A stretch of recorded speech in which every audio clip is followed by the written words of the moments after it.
Bismillahirrahmanirrahim. Assalamualaikum warahmatullahi wabarakatuh.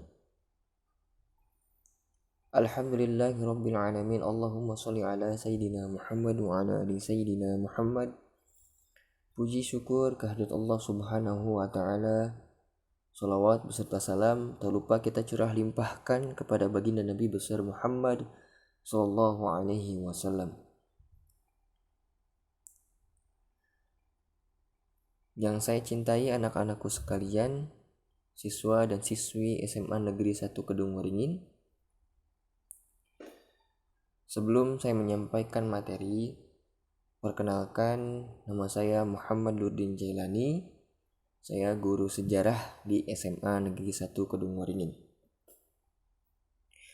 Adapun pada kesempatan kali ini, saya diberikan kesempatan untuk menyampaikan materi.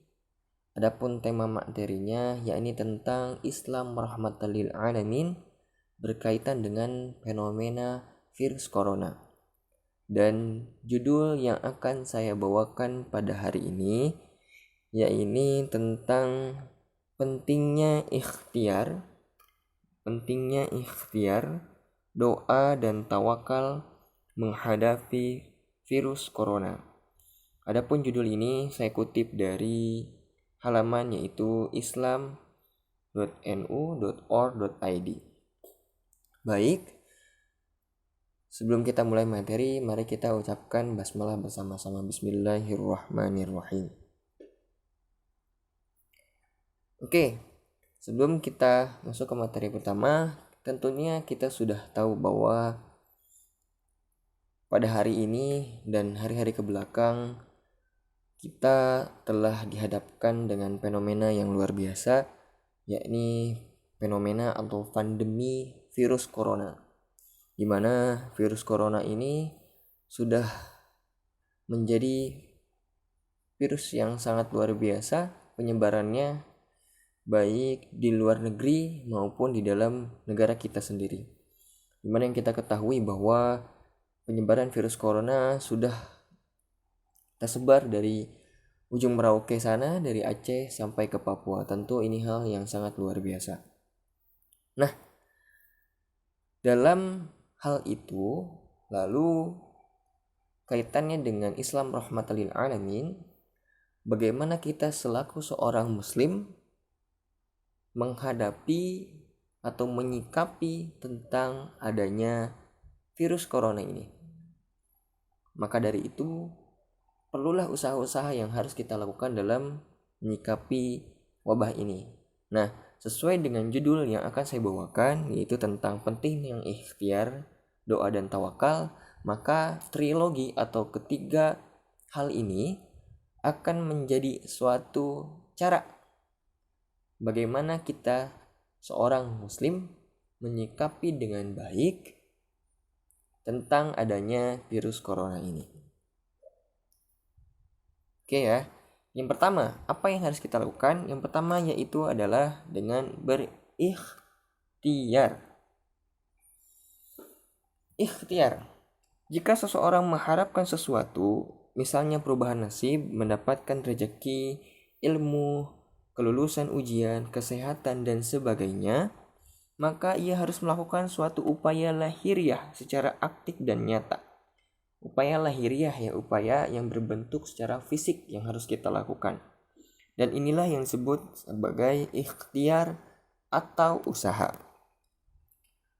Demikian pula jika kita berharap terhindar atau selamat dari ancaman virus corona yang mematikan itu, kita harus memperhatikan petunjuk dari para ahli di bidang kesehatan, sebab merekalah yang secara khusus mendalami ilmu di bidang ini, yang hukum mempelajarinya adalah fardu kifayah, sebagaimana pendapat Imam Al-Ghazali. Nah, ikhtiar. Pertanyaannya, apakah usaha atau ikhtiar agar terhindar dari tertular atau menularkan virus corona memiliki dasar di dalam ajaran Islam? Tentu jawabannya adalah iya. Yakni Al-Quran telah menerangkan Allah telah berfirman dalam surat Ar-Ra'd ayat 11 yang bunyinya, Bismillahirrahmanirrahim. Innallaha la yughayyiru ma biqaumin hatta yughayyiru ma bi anfusihim. Yang artinya, sesungguhnya Allah tidak akan mengubah keadaan suatu kaum sehingga mereka mengubah keadaan yang ada pada diri mereka sendiri.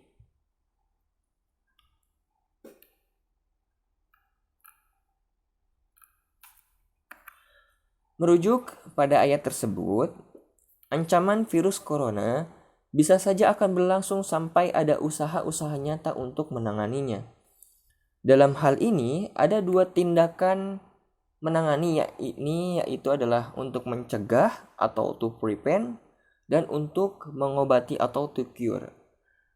Anjuran untuk sementara yaitu untuk umat muslim sendiri itu untuk tidak melaksanakan sholat Jumat di masjid-masjid, merupakan tindakan pencegahan.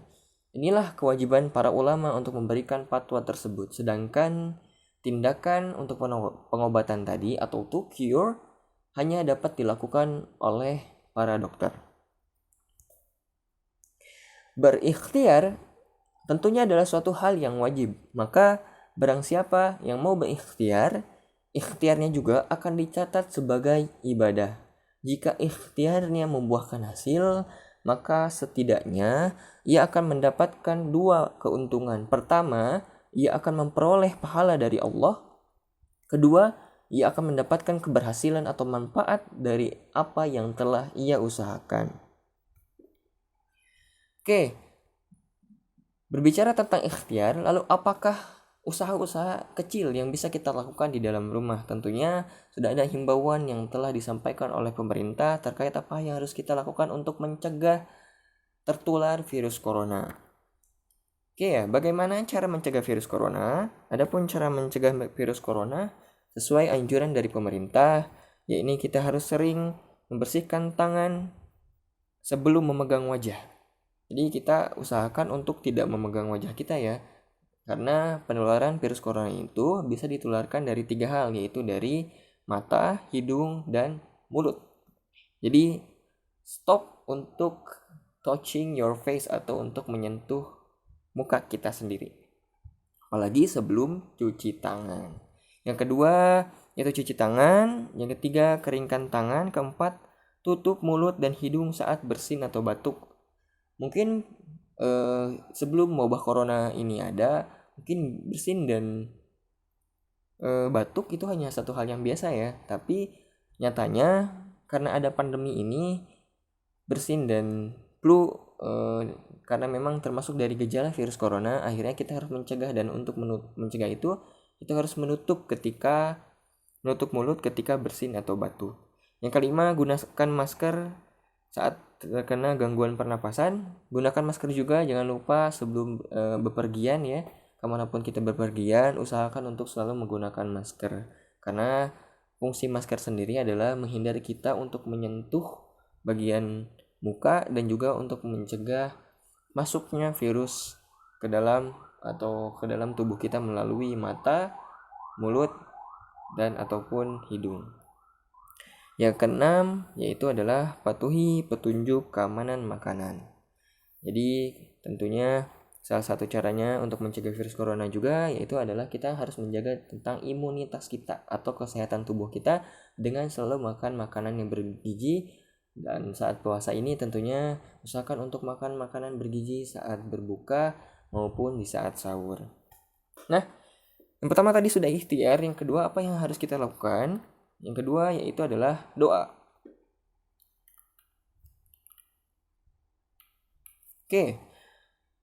Doa untuk memperlancar atau mempermudah upaya lahiriah kita mencapai keberhasilan dalam menangani kasus virus corona. Kita juga harus melakukan ikhtiar batiniah, yakni berdoa kepada Allah. Allah Subhanahu wa taala berfirman dalam surat Al-Mu'min ayat 60 sebagai berikut. Ud'uni astajib lakum, yang artinya berdoalah kepadaku, aku akan mengabulkannya. Allah tentunya akan menjawab atau memberikan ijabah terhadap apa yang menjadi permohonan kita dalam menangani virus corona jika kita berdoa kepadanya. Nah, dalam hal ini tentunya doa menjadi senjata yang paling utama setelah berikhtiar. Setelah kita melakukan sesuatu, maka kita harus berdoa. Nah, adapun hikmah berdoa kepada Allah Subhanahu wa taala dalam kaitannya dengan ikhtiar adalah bahwa ikhtiar batin ini akan mendekatkan kita kepadanya, dan oleh karena itu akan memperlancar tercapainya apa yang kita ikhtiarkan dan mohonkan. Hikmah lain adalah bahwa dengan berdoa kita akan terhindar dari klaim bahwa keberhasilan kita semata-mata kita ikhtiar kita sendiri tanpa campur tangan dari Allah. Tentu ini akan menjadi kesombongan yang luar biasa. Na'udzubillahi min dzalik. Bahwa dengan doa juga kita percaya bahwa segala sesuatu itu sudah menjadi takdir Allah. Maka kesehatan kita, apapun yang kita lakukan dengan cara mencegah virus corona itu adalah adapun keberhasilannya itu adalah keberhasilan yang memang datang dari Allah sendiri, bukan dari kita. Makanya dalam hal ini kita jangan sampai merasa bahwa diri kita hebat, diri kita kuat untuk menghadapi virus corona. Semua itu adalah kekuasaan dari Allah Subhanahu wa taala. Nah, dalam mencegah virus corona sendiri, Kiai Haji Mustafa Bisri atau yang sering disebut oleh kita yaitu Gusmus memberikan sebuah ijazah yaitu doa dalam menghadapi virus corona. Ini doanya yaitu Bismillahirrahmanirrahim ma'ismihi syai'un fil ardi wala fis sama'i wa huwas sami'ul alim. Yang artinya dengan menyebut nama Allah yang bersama namanya tidak ada sesuatu yang berbahaya baik di bumi maupun di langit, dan dialah yang maha mendengar lagi maha mengetahui. Gusmus menganjurkan kita untuk membacakan doa ini setelah sholat maghrib dan sholat subuh. Selain itu tentunya kita bisa memperkuat keimanan dan ketakwaan kita dalam mencegah virus corona ini dengan memperbanyak beristighfar dan berzikir kepada Allah Subhanahu wa taala. Nah, setelah ikhtiar dan doa, maka cara yang terakhir bagaimana kita menyikapi virus corona ini, yaitu dengan cara bertawakal. Oke ya. Selain melakukan ikhtiar dan doa kepada Allah dalam upaya kita melepaskan diri dari ancaman virus corona, ada satu hal lagi yang tidak boleh kita tinggalkan, yakni tawakal. Dalam surat Al-Imran ayat 159 Allah berfirman, Bismillahirrahmanirrahim. Fa idza azamta fatawakkal 'ala Allah, innallaha yuhibbul mutawakkilin. Yang artinya, kemudian apabila kamu telah membulatkan tekad, maka bertawakallah kepada Allah. Sesungguhnya Allah menyukai orang-orang yang bertawakal kepadanya. Menurut Imam Hambali, Menurut Imam Hambali, tawakal merupakan perbuatan hati. Artinya, tawakal bukan sesuatu yang diucapkan oleh lisan semata, bukan pula sesuatu yang dilakukan oleh anggota tubuh. Tetapi sekali lagi, tawakal merupakan perbuatan hati, sehingga tidak bisa diwujudkan dalam bentuk fisik, seperti berdiam diri tanpa melakukan suatu ikhtiar lahiriah. Artinya, tawakal tidak meniadakan ikhtiar. Oleh karena itu, dalam kaitan dengan virus corona, kita tidak boleh berserah diri kepada Allah begitu saja tanpa melakukan ikhtiar nyata agar terhindar dari virus corona. Jadi, tawakal adalah akhir dari usaha dan doa. Bukan berarti ketika kita bertawakal, kita langsung berserah diri saja tanpa melakukan suatu hal apapun. Misal, mungkin kita berpikir, ya udahlah kita keluar rumah aja, kita main-main aja ke rumah temen, yang penting mah tawakal aja kepada Allah. Nah, itu merupakan suatu sikap yang salah.